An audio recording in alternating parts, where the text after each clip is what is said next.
విద్యార్థి సభాధ్యక్షులు మహేష్ యాదవ్ గారు, కార్యక్రమానికి ముఖ్య అతిథిగా విచ్చేసినటువంటి గౌరవ పార్లమెంట్ సభ్యులు ఈటల రాజేందర్ గారు, గౌరవనీయులు జాజుల శ్రీనివాస్ గౌడ్ గారు, వేదికపై ఉన్నటువంటి పెద్దలందరికీ, కార్యక్రమానికి వచ్చేసినటువంటి విద్యార్థులందరికీ మీ ఆకలి సౌండ్ నాకు వినబడతా ఉన్నది.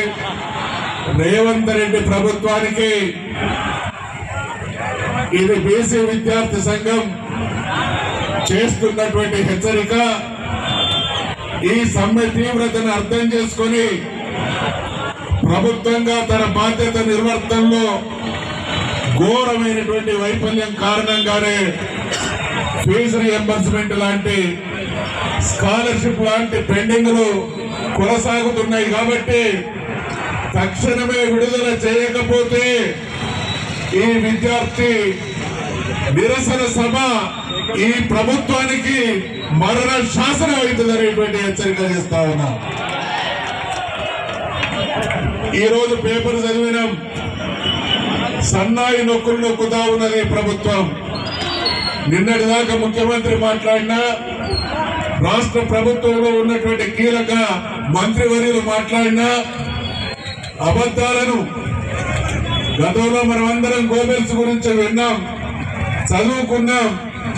కానీ గోబెల్స్ కి పాఠాలు నేర్పేటువంటి నాయకత్వం, పాలన ఈ దేశంలో, ప్రపంచంలో ఎక్కడైనా సాగుతుంది అనంటే అది తెలంగాణలో రేవంత్ రెడ్డి గారి సర్కార్ అనేటువంటి విషయాన్ని మీకు గుర్తు చేస్తా ఉన్నా.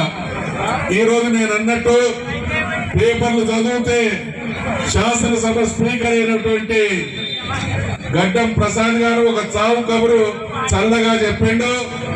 మేము సమస్య తీవ్రత, ఆర్థిక పరిస్థితి ఇంత లోతుగా ఉన్నదనేటువంటి విషయాన్ని అర్థం చేసుకోకుండా హామీలు ఇచ్చినాం. మేము ఇచ్చినటువంటి హామీలను నెరవేర్చేటువంటి పరిస్థితి లేదు అనేటువంటి మాట మాట్లాడిండు అనంటే, అన్ని వర్గాలను వంచినటువంటి మీరు ఈ విద్యార్థి లోకాన్ని వంచిస్తే తెలంగాణ విద్యార్థి లోకానికి ఉన్నటువంటి చరిత్ర ఈ ప్రభుత్వానికి తెలుసు.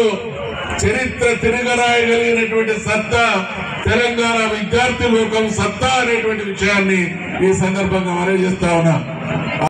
ఉంది అనడానికి సంకేతమే ఇక్కడ జరుగుతున్నటువంటి సభ. కాబట్టి అన్ని విధాలుగా అన్యాయానికి గురైనటువంటి మీరు పాఠశాలలలో, కళాశాలలలో సిన్సియర్ గా చదువుకోవాల్సినటువంటి మీరు ఈ వర్గాన్ని రోడ్డెక్కించినటువంటి పాపం రేవంత్ రెడ్డి ప్రభుత్వానికి ఊరికే పోదు అనేటువంటి విషయాన్ని కూడా హెచ్చరిక చేస్తా ఉన్నాం. ఈ మధ్య కాలంలో మనం చూసినాం, రుణమాఫీకి సంబంధించినటువంటి ప్రకటన పరంపరలో ముఖ్యమంత్రి గారు మొదటిసారి 40,000 కోట్ల రూపాయలు రుణ మాఫీకి అవుతుందని అన్నాడు. తర్వాత అన్ని రకాల లెక్కలు తెలిసిన 30,000 కోట్ల రూపాయలు సరిపోతాయి అన్నాడు. చివరగా ఇచ్చింది 20,000 కోట్లే అని ఒప్పుకుంటే నిజంగా ఇచ్చింది 12-13,000 కోట్లే. మరి నువ్వు ఇస్తానన్నా ఒక సంవత్సరం కడుపు కట్టుకుంటే 40,000 కోట్ల రూపాయలు అనేది ఒక లెక్క కాదని నువ్వన్నావు.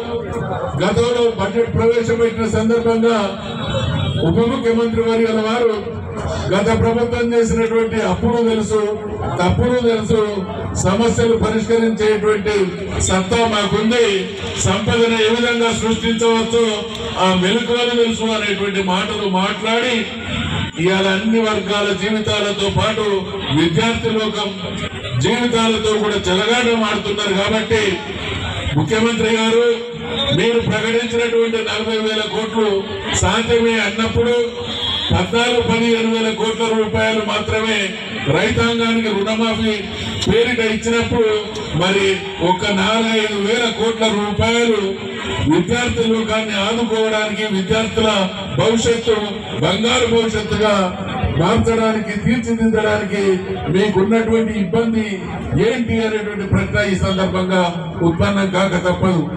అంటే మీకు చిత్తశుద్ధి లేదు, విద్యార్థులు కావచ్చు, వీళ్ళ భవిష్యత్తు కావచ్చు, ఏమైనా పర్వాలేదు, కమిషన్లు కాంట్రాక్టర్ల కోసమే మా ప్రభుత్వం పనిచేస్తుంది అనేటువంటి మీ దుర్మార్గపు వైఖరిని నిరసిస్తూ హక్కుల కోసం రావాల్సినటువంటి న్యాయం కోసం ఈ రోజు విద్యార్థి లోకం జాజుల శ్రీనివాస్ గారి నేతృత్వంలో కథం తొక్కుతూ కదిలింది. కాబట్టి ఇది ఇంకొక రూపం తీసుకొని మీ ప్రభుత్వానికి గండంగా పరిణమించక ముందే ఈ సమస్య పరిష్కారం కావాలని హెచ్చరిస్తా ఉన్నాం. ఈ విషయంలో మీనవేషాలు లెక్కబెట్టి ఏం కాదులేనటువంటి అతి విశ్వాసానికి నీకు పోతే రాజకీయాలకు అతీతంగా విద్యార్థి లోకంతో పాటు బీసీ సమాజం కూడా నీ ప్రభుత్వం మెడలు వంచి వీళ్ళకి సంబంధించినటువంటి సమస్యలను పరిష్కరింపజేయడంలో మేమందరం కూడా ముందుంటామనేటువంటి విషయాన్ని మనవి చేసుకుంటూ విద్యార్థులందరికీ హృదయపూర్వకమైనటువంటి ధన్యవాదాలు తెలియజేసుకుంటూ